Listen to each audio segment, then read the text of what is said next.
ہمیں آگے کا سوچنا چاہیے، کل کو رمشا کی شادی بھی کرنی ہے۔ آپ جانتے ہیں کہ لڑکے والوں کے کتنے نخرے ہوتے ہیں، وہ لڑکی کو دیکھنے سے پہلے ہی جہیز میں کیا دیں گے یہ پوچھا کرتے ہیں۔ پھر بھائی نے کہا کہ اس لیے سب حالات کو دیکھتے ہوئے میں نے باہر جانے کا سوچا ہے۔ اماں نے بھائی سے کہا کہ تم اپنی پڑھائی پر توجہ دو اور باہر جانے کا خیال دل سے نکال دو، میں کسی صورت تمہیں اپنی نظروں سے دور نہیں ہونے دوں گی۔ بھائی نے کہا کہ میری پیاری ماں، میں کون سا ہمیشہ کے لیے جانے کا کہہ رہا ہوں، بس چند سال جب ہمارے حالات بہتر ہو جائیں گے تو میں واپس آ جاؤں گا۔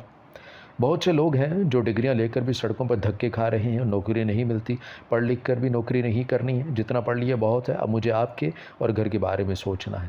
ابا نے بھائی کو گلے لگا لیا اور کہا کہ یہ میرا شیر بیٹا ہے، اسے ابھی سے سب پتہ ہے، مجھے لگتا ہے کہ میں بوڑھا ہو گیا ہوں اور میرا بیٹا جوان ہے۔ بھائی نے کہا کہ ابا آپ کبھی بوڑھے نہیں ہو سکتے، یہ تو ہماری خوش قسمتی ہے جو آپ جیسا نرم اور شفیق باپ ہمیں ملا، آپ تو میرے آئیڈیل ہیں۔ ابا نے بھائی کا ماتھا چوما اور کہا کہ خوش نصیب تو میں ہوں جو اتنی لائق اور احساس کرنے والی اولاد ملی۔ میری نظر میں ہماری فیملی ایک آئیڈیل فیملی تھی جس میں سب ایک دوسرے کی عزت کیا کرتے تھے۔ اماں نے پریشان ہونا شروع کر دی اور اپنا بی پی ہائی کر لیا۔ بھائی نے کہا کہ اماں ابھی تو صرف باہر جانے کی بات کی ہے اور اب بیمار پڑ گئی ہیں، کل کو جب چلا جاؤں گا پھر کیا کریں گی؟ اماں رونے لگی ہیں۔ بھائی نے اماں کو گلے سے لگا لیا اور کہا کہ اماں بس کریں نا، میں گیا تھوڑی ہوں، یہی ہوں آپ کے پاس، اگر آپ ایسا کریں گی تو بتائیں میں کیا کروں گا، بس اب خود کو سنبھالے ورنہ میں بھی رہوں گا۔ اماں بھائی کی بات سن کر ہنسنے لگی۔ ماں تو پھر ماں ہوتی ہے، اولاد چھوٹی ہو یا بڑی، ماں ہمیشہ اسے اپنی آنکھوں کے سامنے رکھنا چاہتی ہے، ہر دکھ ہر تکلیف سے بچا کر۔ کچھ دنوں سے ابا کی پھپھو زاد بہن اپنی بیٹی کے ساتھ ہمارے گھر آئی ہوئی تھی۔ پہلے 2 دن تو انہوں نے کوئی بات نہیں کی اور نہ اپنے آنے کا مقصد بتایا تھا، لیکن پھر ایک دن ابا سے کہنے لگیں کہ ہمارے گھریلو حالات کچھ اچھے نہیں، مجھے کچھ پیسوں کی ضرورت ہے۔ اس سے پہلے ابا کچھ کہتے اماں نے کہا کہ آپا برا نہ مانیے گا، لیکن اصل بات یہ ہے کہ مہنگائی اتنی ہو گئی ہے کہ رمشا کے ابا کی تنخواہ سے گھر کا خرچ بھی پورا نہیں ہو رہا۔ ہم نے اپنے بیٹے کی فیس کے لیے رقم بڑے بھائی صاحب سے لی ہے، ہماری تو زمین ہی ان کے پاس ہے، لیکن پھر بھی کبھی نہیں حساب کتاب کیا، اگر پیسے ہوتے تو آپ کی مدد ضرور کرتے، آپ بھی بڑے بھائی صاحب سے بات کر کے دیکھیں۔ ابا کی پھپھو زاد بہن نے ابا کی طرف دیکھا اور کہا کہ جب آپ کے حالات اتنے ہی برے ہیں تو آپ اپنے بیٹے کو باہر کیسے بھیج رہے ہیں، اس کے لیے پیسے کہاں سے آئے؟ ابا نے کہا کہ ابھی تو صرف بات کی ہے، رقم کا انتظام ہوگا تو دیکھیں گے۔ مجھے ابا کی پھپھو زاد بہن کا اس طرح طنز کرنا بہت برا لگا اور ان کی بیٹی بار بار میرے بھائی کی طرف دیکھ رہی تھی۔ بھائی نظر جھکائے ابا کی بات سن رہے تھے۔ مجھ سے اس لڑکی کا اس طرح میرے بھائی کی طرف دیکھنا برداشت نہیں ہوا اور میں نے اس لڑکی کے کندھے پر ہاتھ رکھا، اس نے چونک کر مجھے دیکھا اور وہ شرمندہ سی ہو کر اپنی ماں سے کہنے لگی اماں آپ چلیں یہاں، اور کیا بے عزتی کروانی ہے اپنی؟ ابا نے کہا کہ بیٹی اس میں بے عزتی کرنے والی کون سی بات ہے، جھوٹی امید دینے سے تو بہتر ہے کہ دوسروں کو اپنے حالات سے ہی بتا دیے جائے۔ ابا کی پھپھو صاحب بہن نے کہا کہ اسے چھوڑیں، یہ تو بچی ہے، اور میں جو اتنی دیر سے ان ماں بیٹی کو گھور رہی تھی، مجھے ابا کی پھپھو زاد بہن کا اپنی جوان بیٹی کو بچی کہنے پر ہنسی آ گئی۔ اماں نے مجھے گھورا اور کہا کہ بری بات، اس طرح نہیں کرتے۔ پھر ابا کی پھپھو صاحب بہن نے اپنا رویہ کچھ میٹھا کرتے ہوئے ابا اور اماں کی طرف دیکھتے ہوئے کہا کہ میں ایک اور ضروری بات کرنا چاہ رہی تھی، اب تو آئی ہوں، سوچا ابھی بات ہو جائے تو بہتر ہے، ورنہ آپ جانتے ہیں گھروں سے نکلنا مشکل ہو گیا ہے، وقت ہی نہیں ملتا۔ میں جو اٹھ کر کمرے میں جانے لگی تھی ان کی بات سنتے ہی وہیں رکی۔ ابا کی پھپھو صاحب بہن نے کہا کہ میں چاہتی ہوں کہ آپ اپنے بیٹے کو باہر بھیجنے سے پہلے اس کی شادی کر دیں۔ بھائی جو سر جھکائے بیٹھے تھے فوراً ان کی طرف دیکھا۔ اماں نے کہا کہ آپا ابھی تو یہ پڑھ رہا ہے اور پھر لڑکی بھی کوئی نہیں دیکھی ابھی تک، پھر گھر کے حالات آپ کے سامنے ہیں، ایسے میں کیسے اس کی شادی کر دیں؟ ابا کی پھپھو صاحب بہن نے کہا کہ لو کر لو بات، یہ تو وہ والی بات ہوئی کہ بچہ بغل میں اور ڈھنڈورا شہر میں۔ اماں نے کہا کہ ہم آپ کی بات سمجھے نہیں، کھل کر بات کریں، کیا کہنا چاہ رہی ہیں آپ؟ انہوں نے کہا کہ میری بیٹی ہے نا، اور یہ آپ کی دیکھی بھالی بھی ہے، پھر آپ کو باہر لڑکی ڈھونڈنے کی کیا ضرورت ہے؟ اور میں تو اس لیے کہہ رہی ہوں کیونکہ یہ میرے بھائی کا گھر ہے۔ اماں ابا ایک دوسرے کی طرف دیکھنے لگے۔ پھر ابا نے کہا کہ بہن آپ کی بیٹی ہماری بیٹی ہے، لیکن ہم نے ابھی اس بارے میں کچھ سوچا نہیں ہے۔ ابا کی پھپھو زاد بہن نے کہا تو سیدھا سیدھا کہیں نا کہ ہم سے رشتہ داری نہیں کرنی ہے۔ ابا نے کہا کہ بہن آپ بات کو غلط رنگ دے رہی ہیں، ہم نے ایسا کچھ نہیں کہا، لیکن وہ اپنی اصلیت پر اتر آئی تھی، کہنے لگیں کہ پہلے پیسوں سے انکار کر دیا، پھر رشتے کا یہی مطلب ہوا کہ ہم یہاں آئے کیوں ہیں، اور پھر وہ بولتے ہوئے اٹھ کر جانے لگی۔ اماں نے روک لیا اور کہا کہ بیٹھ جائیں، بیٹھ کر بات کرتے ہیں، اس طرح جھگڑا مسئلے کا حل نہیں ہوا کرتا۔ پھر وہ کچھ بھی سننے کے لیے تیار نہیں تھی اور اسی طرح بولتے ہوئے باہر نکل گئی۔ کتنی عجیب بات ہے نا، انسان اپنے مطلب کے لیے کیسے اپنے لب و لہجے کو بدل دیا کرتا ہے، اگر اس کا مطلب پورا ہو جائے تو ٹھیک، ورنہ کھڑے کھڑے تعلق ختم کر دیتا ہے۔ ابا پریشان تھے، جو پیسے تایا نے ادھار دیے تھے وہ واپس مانگ رہے تھے، لیکن ابا کے پاس ابھی پیسے نہیں تھے۔ ابا نے تایا سے کہا کہ کچھ دنوں کی مہلت لے لیں، جیسے ہی کچھ بنتا ہے میں فوراً آپ کو رقم دے دوں گا۔ لیکن بھائی صاحب میں نے سوچا ہے کہ اپنی زمین بیچ دوں، ویسے بھی زمین سے کیا مل رہا ہے۔ یہ بات سنتے ہی تایا کی آواز بدل کر کہنے لگی، تو سیدھے کہو نا کہ میں نے تمہیں دیا کچھ نہیں، دے دو جس کو دینی ہے زمین، ہم تمہاری زمین کی وجہ سے مر تو نہیں جائیں گے، بس میرے پیسے لوٹاؤ۔ اور تایا نے کہا کہ دیکھ لو، تم نے مجھ سے وعدہ کیا تھا اور اب خود ہی مکر رہے ہو۔ ابا نے کہا کہ میں کب اپنے وعدے سے پھرا ہوں، میں تو صرف اتنا کہہ رہا ہوں کہ ابھی نہیں ہے پیسے، میں کوشش کر رہا ہوں، جیسے ہی بندوبست ہوتا ہے میں رقم لوٹا دوں گا۔ لیکن تایا نے یہ کہہ کر کال کاٹ دی۔ چلو دیکھ لیتے ہیں کہ کب دیتے ہو رقم۔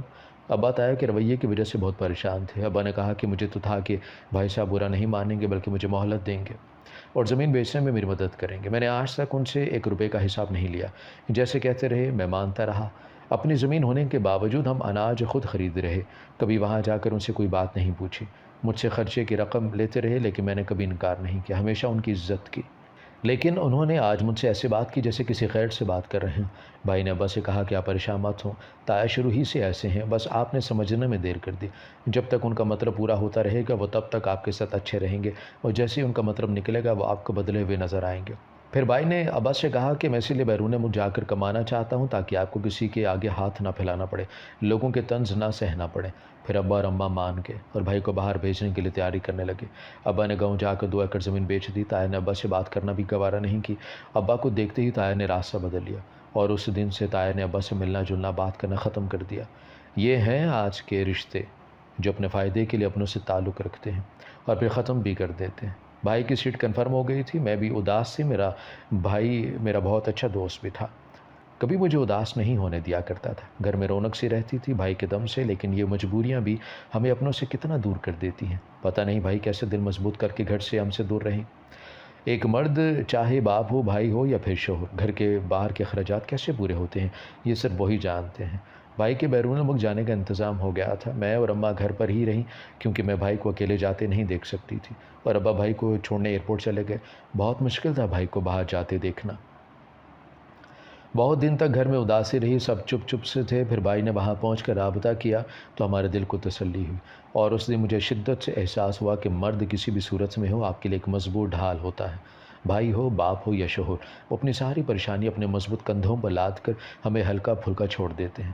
ہمارے گھر میں ڈاکو گھس آئے تو میں نے ڈر کے مارے مجھے چھت سے پڑوسیوں کے گھر بھیج دیا، لیکن میری جان نکل گئی جب دیکھا کہ ان کے گھر کوئی نہیں ہے۔ میں ڈرتے ڈرتے اندر ایک کمرے میں گئی تو دوسرے کمرے سے کسی کے ہنسنے کی آواز آئی۔ میں چونک گئی کیونکہ یہاں تو صرف ایک بڑھیا رہا کرتی تھی۔ میں نے چھپکے سے اس کمرے میں جھانکا تو روح لرز گئی کہ وہاں اس بڑھیا کے پاس 3 خواجہ سرا بہت سارے مال جمع کیے بیٹھے تھے۔ میں نے ان کے جانے کا انتظار کرنے لگی تاکہ وہ جائیں تو اس بڑھیا سے پوچھوں کہ یہ کیا معاملہ ہے۔ پھر وہ دوبارہ آنے کا کہہ کر بڑھیا سے مل کر چلے گئے۔ میں جیسے ہی بڑھیا کے کمرے میں داخل ہوئی وہ مجھے دیکھ کر حیران ہوگی اور مجھے کہا کہ لڑکی اس وقت یہاں کیا کر رہی ہو؟ میں نے کہا کہ بی اماں پہلے آپ بتائیں، آپ تو کہتی تھیں کہ آپ کا کوئی بھی نہیں ہے، آپ تنہا ہیں، پھر یہ لوگ آپ سے اس وقت ملنے کیوں آئے تھے اور یہ لوگ کون ہیں؟ بڑھی اماں نے ایک لمبی سانس لی اور کہا کہ بس ہم انسان اپنی اکڑ اور غرور میں اتنا آگے نکل جاتے ہیں کہ یہ بھی بھول جاتے ہیں کہ اوپر بھی ایک ذات اللہ تعالیٰ کی ہے جو سب دیکھ رہا ہے۔ کہیں نہ کہیں کبھی نہ کبھی وہ ہمارے کیے کی سزا ہمیں جلد یا دیر ضرور دیا کرتا ہے، اور خاص کر جب انسان انا میں آ کر دوسروں کو خود سے کمتر سمجھے۔ جب اللہ تعالیٰ نے سب کو برابری کا حق دیا ہے، پھر ہم کون ہوتے ہیں جو کسی کو خود سے کمتر سمجھے؟ اتنا کہنے کے بعد بوڑھی اماں پریشان سے کسی سوچ میں گم ہو گئی۔ میں نے کہا کہ بی اماں کیا ہوا، مجھے بتائیں۔ وہ کہنے لگیں کہ میں خود کو بہت خوبصورت اور اعلیٰ سمجھا کرتی تھی، جب سے جوان ہوئی تھی کسی کو خاطر میں نہیں لایا کرتی تھی۔ میرے گھر والے مجھے بہت سمجھاتے لیکن میں کچھ سمجھنا ہی نہیں چاہتی تھی۔ پھر جب میری شادی ہوئی اور سسرال جب 1.5 سال بعد میری گود بھرائی کا وقت آیا، میں بہت خوش تھی۔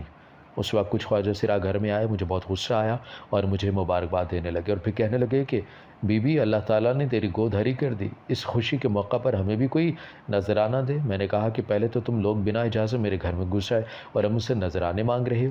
مجھے بہت غصہ آیا، میری ساس نے مجھے روکا کہ بہو رک جاؤ، ایسے مت کرو، لیکن میں نے ان کی ایک نہ سنی۔ میں نے انہیں دھکے دے کے گھر سے نکالنے لگی۔ میں نے کہا کہ تمہاری اوقات ہی کیا ہے جو مجھ سے مقابلہ کرو گے، اور وہ جاتے جاتے رک گئے۔ انہوں نے کہا کہ ہم جو ہیں اس میں ہمارا کیا قصور؟ اللہ تعالیٰ نے ہمیں اور تمہیں پیدا کیا ہے، اس میں انسان کیا کر سکتا ہے؟ نہ تم نے خود کو اپنے آپ کو بنایا ہے اور نہ ہم نے خود اپنے آپ کو بنایا ہے۔ کون ہمارے جیسا بننا چاہتا ہوگا؟